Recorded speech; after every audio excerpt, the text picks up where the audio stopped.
அனைத்து மாநிலங்களுக்கான ஒன்றிய பட்ஜெட்னு சொல்லிட்டு பீகார் பீகார் பீகார்னு 6 முறை சொல்லுகிறார் அமைச்சர் நிர்மலா சீதாராமன் அவர்கள். என்ன காரணம்? ஏன்னா அங்கதான் சட்டமன்ற தேர்தல் வரப்போகுது விரைவில். கடந்த முறை நிதி அறிக்கையில் என்னாச்சு? ஆந்திரா ஆந்திரான்னு அறிவிச்சாங்க. அங்க சட்டமன்ற தேர்தல் வந்தால் அப்படி சொன்னாங்க. இப்ப பீகார்ல தேர்தல் வரப்போகுது என்பதால பீகார் பீகார்னு சொல்றாங்க. பீகாருக்கும் ஆந்திராவுக்கும் திட்டங்களை ஒதுக்க வேணாம்னு நான் சொல்லல. எங்களை ஏன் புறக்கணிக்கிறீங்கன்னு தான் நாங்க கேட்கிறோம். தமிழ்நாட்டுக்கான புதிய சிறப்பு திட்டம் உண்டா? இல்ல. தமிழ்நாட்டுக்கான புதிய ரயில்வே திட்டம் உண்டா? இல்ல.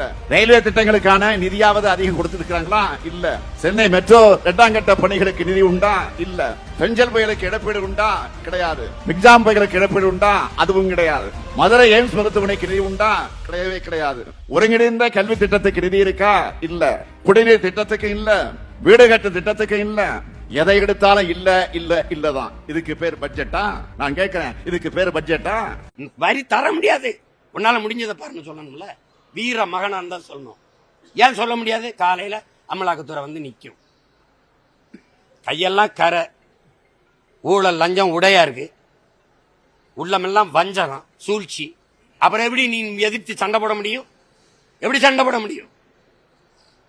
தரலை, என் வருவாயை எடுத்துக்கிட்டு எனக்கு தேவையான நிதியை தரலைன்னு சொல்றதுக்கு ஒரு அதிகாரம் வெக்கமா இல்ல?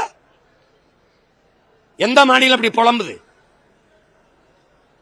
இப்படிதான் கேரளா புலம்பிக்கிட்டு இருக்கா? இப்படிதான் மம்தா புலம்பிக்கிட்டு இருக்காங்களா? சும்மா போட்டு எனக்கு தரல, நான் என்ன செய்யறது அப்படின்னு. அப்ப தரையிலும் தோல்வியை ஒத்துக்கிட்டு பதவி விலை போகணும். புலம்பிக்கிட்டு இருக்க கூடாது. பாராளுமன்றத்துக்கு ஓட்டு கேட்கும்போது வாக்கு கேட்கும்போது சொல்லிட்டுல கேட்டுக்கணும், நாங்க கொடுக்கலைன்னா என்ன பண்றதுன்ட்டு.